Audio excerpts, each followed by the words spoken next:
আমাদের শিক্ষার্থীদের যে স্বপ্নের ক্যাম্পাস, সেই স্বপ্নের ক্যাম্পাস দীর্ঘ 6 বছর পর নতুন নেতৃত্ব পেল ঢাকা বিশ্ববিদ্যালয় কেন্দ্রীয় ছাত্র সংসদ ডাকসু। বিপুল ভোটে ভিপি হিসেবে জয়ী হয়েছেন শিবিরের সমর্থিত ঐক্যবদ্ধ শিক্ষার্থী জোটের সাদিক কায়েম।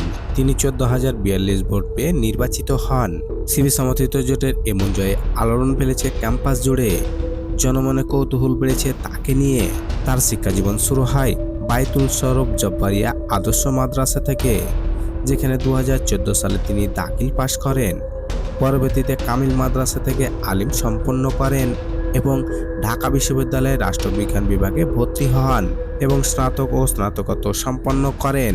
তার সম্পর্কে জানা যায়, ঢাকা বিশ্ববিদ্যালয়ে ভর্তি হওয়ার পর ছাত্রদের কর্তৃক সংগঠিত প্রায় সবগুলো আন্দোলনে অংশ নিয়েছেন শিবিরের এই নেতা। সর্বশেষ জুলাই অভ্যুত্থানের শুরু থেকে সমন্বয়ক ও বিভিন্ন বিশ্ববিদ্যালয় শিক্ষার্থীদের আন্দোলনের প্রতিরোধ করে তুলতে ব্যাপক ভূমিকা পালন করেন তিনি। একই সাথে ইন্টারনেটবিহীন সময়ে শিক্ষার্থীদের দাবিগুলো আন্তর্জাতিক গণমাধ্যমে পৌঁছে দেওয়ার কাজ করেছেন তিনি।